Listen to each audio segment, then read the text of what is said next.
اعوذ باللہ من الشیطان الرجیم بسم اللہ الرحمن الرحیم۔ اخلاق عملی کے گزشتہ درس میں ہم نے خود شناسی کے بارے میں گفتگو کی۔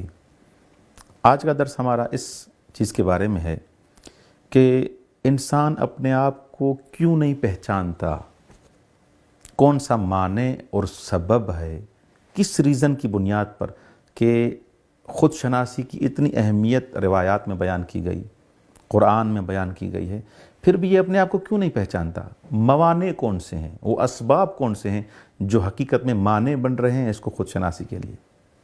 سب سے پہلا سبب یہ ہے کہ ہوا پرستی، ہوا و ہوس کا یہ مرید بن جاتا ہے۔ جیسے قرآن کریم میں یہ آیت ہے افرأیت من اتخذ الہہ ہوا وَأَضَلَّهُ اللَّهُ عَلَىٰ عِلْمٍ وَخَتَمَ عَلَىٰ سَمْعِهِ وَقَلْبِهِ وَجَعَلَ عَلَىٰ بَصَرِهِ غِشَاوَةً فَمَنْ يَهْدِيهِ مِنْ بَعْدِ اللَّهِ أَفَلَا تَذَكَّرُونَ۔ کیا آپ نے ان کو نہیں دیکھا، جس نے اس شخص کو نہیں دیکھا جس نے ہوا و ہوس کو اپنا معبود بنایا ہوا ہے؟ وہ عبادت ہی، پرستش ہی، پوجا ہی اس کی کرتا ہے، جس کا پوجا ہی اس ہوا و ہوس کی کرتا ہے، جو اس کا نفس کہتا ہے اس کی طرف چل پڑتا ہے، یہ اس کا غلام بن جاتا ہے۔ اب جب ایسے ہو جاتا ہے کہ انسان ہوا پرست بن جاتا ہے، خواہشات نفسانی اس انسان پر اتنی غالب کہ اپنی اہمیت ہی کھو بیٹھتا ہے، تو کیا ہو جاتا ہے؟ خداوند متعال اس کے زبان پر، اس کے کانوں پر، اس کے دل پر، اس کی بصارت پر مہر لگا دیتا ہے۔ اب یہ انسان گمراہ ہو چکا ہے۔ اب کیسے اس کی ہدایت ہوگی؟ یہ حقیقت میں ایسے نہیں کہ خدا نے اس کو گمراہ کیا ہے، یہ خود اس طرف چل گیا ہے۔ خدا نے تو انسان کو آزاد خلق کیا، اب اس آزادی سے اس نے غلط فائدہ اٹھایا، اس اپنی زبان سے، اپنے کانوں سے، اپنی آنکھوں سے غلط فائدہ اٹھایا، اب مہر لگ گئی ہے، یہ مہر بھی خود لگائی ہے۔ سب سے پہلا سبب ہوا پرستی، ہوا و ہوس پر انسان پر جب غالب آ جاتے ہیں تو انسان اپنے آپ کو نہیں پہچان پاتا، اپنی اہمیت کھو بیٹھتا ہے۔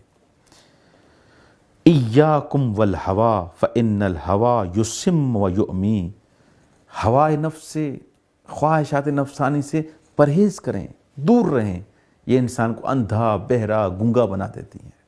اللہ اکبر۔ دوسرا سبب جو مانع ہے انسان کی خود شناسی سے اپنے آپ کو نہیں پہچان پاتا، وہ دنیا پرستی ہے، دنیا کے پیچھے ہوتا ہے، اس کو پرواہ نہیں ہوتی کہ مجھے کیا کرنا ہے، خدا کیا چاہتا ہے، اہل بیت علیہ السلام کیا چاہتے ہیں، نہ، دنیا گرائی، دنیا پرستی، دنیا کی طرف چل پڑتا ہے۔ من یرغب فی الدنیا فطال فیہا عملہ اعمی اللہ قلبہ علی قدر رغبتہ فیہا۔ جتنا دنیا کو چاہے گا نا، خداوند متعال اتنا اس کو دنیا کا بنا دے گا، اب اس کا دل دنیا کا ہو جائے گا، خدا کی طرف حتیٰ کہ اپنی طرف بھی متوجہ نہیں ہوگا، کیونکہ یہ اپنی طرف متوجہ نہیں ہے۔ اگر اپنے آپ کو پہچانتا تو یہ دنیا پرستی اس کے وجود میں نہ آتی، کیونکہ اس کو پتہ ہے کہ اس دنیا میں مجھے رہنا ہی نہیں ہے۔ اور تیسرا سبب ہے غفلت، انسان غفلت میں ہے، الناس نیام و نظامات انتبہوا، یہ سویا ہوا ہے، غفلت میں ہے۔ قرآن مجید میں ارشاد ہو رہا ہے وَلَقَدْ ذَرَأْنَا لِجَهَنَّمَ كَثِيرًا مِّنَ الْجِنِّ وَالْإِنسِ لَهُمْ قُلُوبٌ لَا يَفْقَهُونَ بِهَا وَلَهُمْ أَعْيُنٌ لَا يُبْصِرُونَ بِهَا وَلَهُمْ آذَانٌ لَا يَسْمَعُونَ بِهَا أُولَٰئِكَ كَالْأَنْعَامِ بَلْ هُمْ أَضَلُّ أُولَٰئِكَ هُمُ الْغَافِلُونَ۔ یہ افراد، ان کو ہم نے کان دیے تاکہ سنیں، آنکھیں دی تاکہ دیکھیں، دروا کے زبان دی تاکہ اس کے گفتگو کریں، ان کو دل دیے تاکہ اس سے تفقع کریں، غور و فکر کریں، لیکن یہ کیا کرتے ہیں؟ عجیب و غریب کاموں میں پڑ گئے ہیں، غافل ہو گئے ہیں۔ اب قلوب ان کے پاس ہیں لیکن اس سے سوچتے نہیں ہیں، تدبر نہیں کرتے، آنکھیں دی ہیں لیکن آنکھوں سے عجیب و غریب چیزیں دیکھتے ہیں، وہ حقیقت میں جو خداوند متعال نے جس چیز کے لیے آنکھیں دی ہیں وہ چیزیں نہیں دیکھتے۔ ان کی بصارت ختم ہو گئی ہے، بلکہ میں ایسے کہوں بصیرت ختم ہو گئی ہے۔ بصارت ظاہر حساب سے سب کچھ دیکھ رہے ہوتے ہیں لیکن امام سے دور، خدا سے دور۔ مولا علی بن ابی طالب علیہ السلام کا آخر میں یہ فرمان سنتے جائیں، دوام الغفلت تعمی البصیرہ، ہمیشہ جو انسان غفلت میں رہتا ہے یہ انسان کے باطن کو اندھا کر دیتی ہے۔ یہ غفلت، بصیرت انسان کی ختم ہو جاتی ہے۔ یہ جو سنتے ہیں کہ یہ بابصیرت ہے، یہ بے بصیرت ہے، اس کی بصیرت ہی نہیں، یہ وہی انسان ہے جو غفلت میں ہے، دنیا پرست ہو چکا ہے۔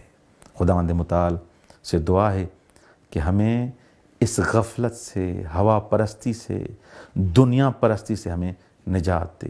والسلام علیکم ورحمۃ اللہ وبرکاتہ۔